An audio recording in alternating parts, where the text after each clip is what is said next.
de Dieu, c'est votre frère Étienne Tidéa. Je suis venu encore ce matin encourager et fortifier l'âme de quelqu'un avec un message qui va aussi t'aider et te bénir.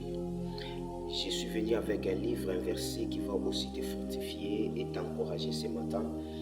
La Bible nous parle dans le livre des Actes des Apôtres, chapitre 3, en commençant par le premier verset jusqu'au troisième verset. La Bible nous parle de cet homme qui était boité de naissance, cette personne qui ne marchait pas.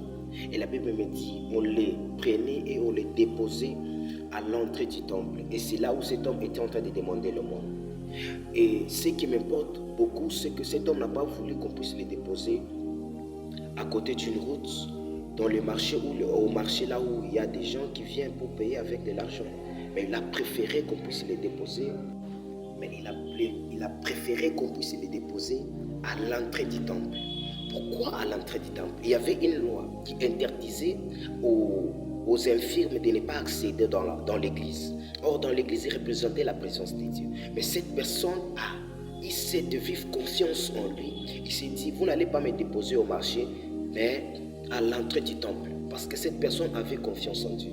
Bien qu'il demandait le monde, mais il savait qu'un jour Dieu allait m'aider. Pourquoi cet homme a voulu? Parce que vous savez, seule la présence de Dieu peut changer la vie de l'homme. Aussi longtemps que cette personne était là-bas, on lui donnait de l'argent. Mais cette personne continue encore de demander. Pourquoi? Parce que Dieu n'avait pas encore intervenu. Mais cette personne s'est fatiguée d'aller là à l'entrée du temple, en train de demander, en train d'espérer un jour voir un miracle. Mais il a duré là-bas.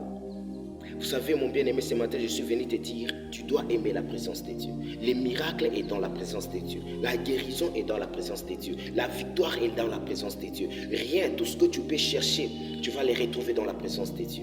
Ne cherche pas les miracles de Dieu hors de sa présence. Ne cherche pas la bénédiction de Dieu hors de sa présence. Tout ce que tu peux chercher de Dieu, c'est dans sa présence. C'est pourquoi cet homme, les boités, les paralytiques de 38 ans, il était là.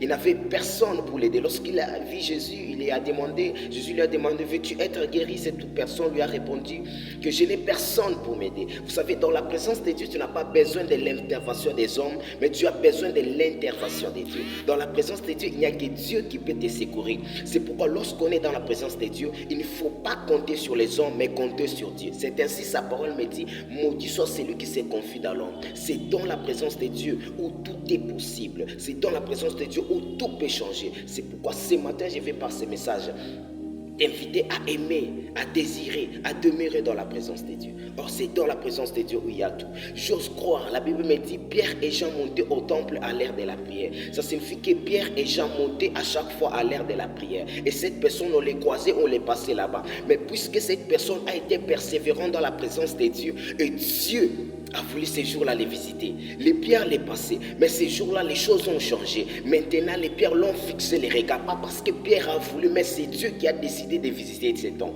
Reste là où tu es, reste dans ton église, c'est là où Dieu va te visiter. Dieu ne nous a pas donné l'église pour rien, parce qu'il sait c'est l'endroit propice, c'est l'endroit idéal, là où lui va passer pour nous voir, pour nous toucher, pour nous visiter. Écoutez ce que Moïse dit à Dieu. Moïse dit à Dieu que je veux voir ta gloire. Je veux voir ta gloire. Si j'ai trouvé grâce à tes yeux. Dieu lui a dit, tu veux voir ta gloire. Personne ne peut me voir et vivre. Voilà pourquoi tu vas te placer sur un endroit où je t'indiquerai. C'est que Dieu a un endroit où il passe, où on peut le voir, où on peut le visiter. Or, voir Dieu, c'est voir la visitation dans notre vie. Et le seul endroit où Dieu nous a donné, où il peut nous visiter, c'est l'église. Frère, n'abandonne pas ton église. Aime la vie de l'église. David a dit, je suis dans la joie lorsqu'on me dit d'aller dans la maison de l'Éternel. Parce qu'il sait que dans la maison de l'Éternel, il y a tout. Là où il y a, les sourds peuvent entendre, les aveugles peuvent voir, les boiteux peuvent marcher, les morts peuvent ressusciter. Où de la poussière retire les pauvres, du fumier relève l'intelligent. Cette femme de Anne, c'est dans la présence de Dieu qu'elle a eu Isaac. Qu'elle a eu Samuel. Et cette femme, à la perte des sons, dans la présence des hommes, rien n'a changé. Mais c'est dans la présence de Dieu où l'hémorragie du sang s'est arrêtée. Mon frère, ma soeur, ce matin, je suis venu t'encourager. Toi qui aimes l'église, toi qui cherches Dieu, continue à aller chercher. Toi qui demeures dans la présence de Dieu, continue à demeurer dans sa présence. Car un jour, c'est Dieu quand te visitera. C'est un Dieu fidèle, il ne ment jamais. Il ne peut pas te tromper, toi. Il ne peut pas te tromper toi. C'est pourquoi ce matin, je suis venu t'encourager d'aimer l'église, d'aimer la prière, d'aimer cette vie quotidienne d'église. Va à l'église chaque jour, cherche Dieu. Même s'il n'y a rien qui s'est manifesté, continue à aller à l'église et tu verras la main de Dieu te visiter. Ciao, que Dieu vous bénisse.